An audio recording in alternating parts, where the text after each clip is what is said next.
उत्तर प्रदेश में चुनाव नजदीक है और सियासी खबरें अब ठंडी नहीं होने वाली। भारतीय जनता पार्टी की अंतर्कलह की खबरें लगातार आ ही रही थी, लेकिन उन सुर्खियों को और अधिक राजनीतिक माहौल बना के दे दिया है बहुजन समाज पार्टी। मायावती का हाथी बेकाबू हो गया है, इतना बेकाबू कि अपनी ही पार्टी के विधायकों को रौन दे रहा है, फेंक दे रहा है, वो भी पार्टी से बाहर। जबकि विधायक कह रहे हैं कि उन्हें तो पता ही नहीं था कि हाथी इतना नाराज कब हो गया। नमस्कार, आप देख रहे हैं मीडिया हलचल का खास शो, मैं कहूँगा खरी खरी, और मैं हूँ आपके साथ अर्पित जैन। कल दोपहर उत्तर प्रदेश की सियासत में एक नई खबर निकल के आई। बहन जी मायावती ने अपनी ही पार्टी के विधायक दल के नेता को पार्टी से बाहर का रास्ता दिखा दिया। यही नहीं, अपनी ही पार्टी के पूर्व प्रदेश अध्यक्ष को भी बाहर का रास्ता दिखा दिया। आखिर क्यों?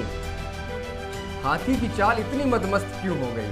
ऐसा क्या सहारा है जो हाथी अपनों को बेसहारा कर रहा है?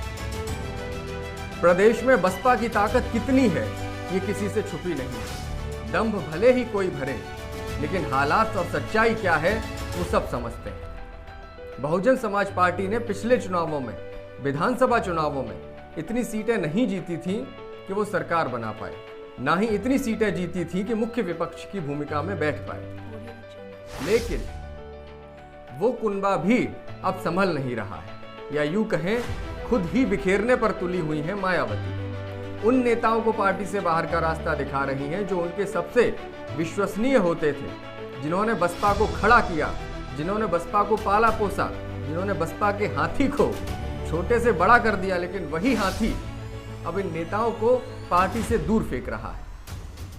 प्रदेश की विधानसभा में बसपा की ओर से जब भी आवाज गूंजती थी तो नाम होता था लालजी वर्मा का, लेकिन वही लालजी वर्मा अब पार्टी से बाहर कर दिए गए। बहन जी ने पिछले कुछ दिनों में 11 विधायकों को पार्टी से बाहर का रास्ता दिखा दिया।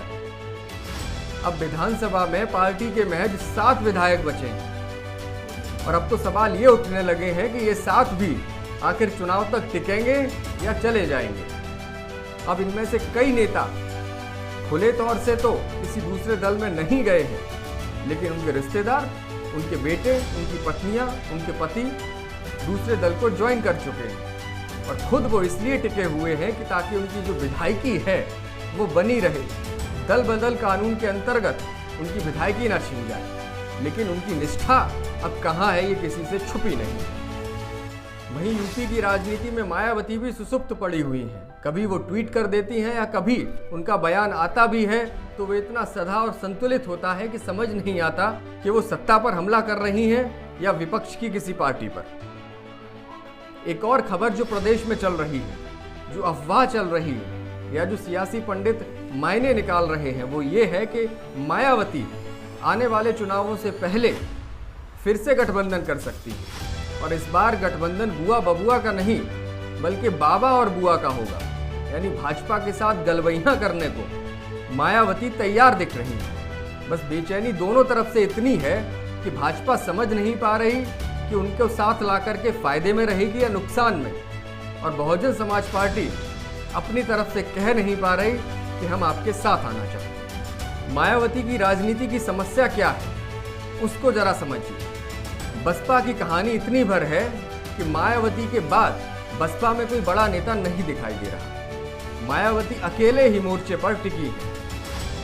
तमाम वो नेता जो बसपा की ऊंचाइयों के दिनों में मायावती का साथ निभाते रहे, अब वह हालातों को देखते हुए पार्टी से किनारा कर रहे हैं, और रहे बचे जो हैं उनको मायावती खुद किनारे लगा रही है। इसका अर्थ समझना बहुत मुश्किल हो चुका है, क्योंकि कोई पार्टी अगर अपने ढलान की ओर जा रही है तो फिर उस पार्टी का नेतृत्व आखिर अपने ही विधायकों को, अपने ही नेताओं को पार्टी से निष्कासित क्यों कर रहा है? इसको लेकर भी कयासबाजी का दौर तेज है। लोग मानते हैं कि मायावती का भारतीय जनता पार्टी के साथ कोई गुप्त समझौता हो चुका है, और उसी समझौते के तहत अब मायावती काम करेगी। मायावती अगर भाजपा के साथ खुले तौर पर नहीं भी आएंगी तो वो दलित और मुस्लिम वोटों का समीकरण बनाकर भाजपा की सत्ता में वापसी की राह जरूर तैयार करेंगी। बिहार से लेकर पश्चिम बंगाल चुनावों में जिस तरह का माहौल दिखाई दिया भाजपा ने जो समझा, उस वजह से अब जरूरी है कि हर चुनाव में भारतीय जनता पार्टी त्रिकोणीय मामला बना सके। पश्चिम बंगाल में सभी ने देखा, जब तृणमूल कांग्रेस और भाजपा का सीधा मुकाबला हुआ तो भाजपा वहां नहीं टिक पाई। बिहार में देखा, जिस तरह से आरजेडी का मुकाबला सीधी तौर पर जेडीयू और बीजेपी गठबंधन के सामने हुआ, तो वहां भी बहुत मुश्किल से ये गठबंधन चुनाव जीत पाया। यही स्थिति अब उत्तर प्रदेश में बन रही है और इसको भाजपा से लेकर बसपा और तमाम राजनीतिक लोग समझ रहे हैं कि अगर उत्तर प्रदेश में नेट टू नेट मुकाबला हो गया, आमने सामने का मुकाबला हो गया, तो नुकसान भाजपा को होगा।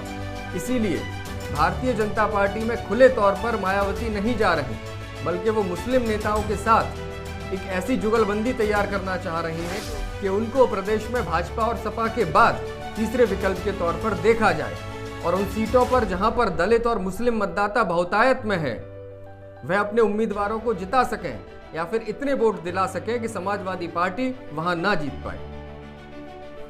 इन सियासी कयासों के साथ एक चीज और जोड़ना ना भूलें, दिल्ली में सीबीआई और ईडी तैयार बैठी है और कभी भी जरा सी मुखालफत होने पर कुछ भी कर सकती है और ये डर मायावती को सताता रहा है। इसकी बातें पहले भी कही जाती रही, लेकिन अब जो सियासी मायने उत्तर प्रदेश से निकल रहे हैं वो लोगों की समझ से बाहर है कि आखिर हाथी अपने ही साथियों को उखाड़ के क्यों फेंक रहा है। शायद मायावती समझ चुकी हैं कि अगर खुद को बचा के रखना है तो भाजपा का साथ चुपके चुपके देते रहना होगा। अब आने वाले चुनावों में हाथी की इस चाल पर जनता क्या जवाब देगी, वो देखना दिलचस्प होगा। उत्तर प्रदेश की सियासत पर हमारी पैनी नज़र यूं ही बनी रहेगी। आप सपोर्ट करते रहिए, देखते रहिए मीडिया हब।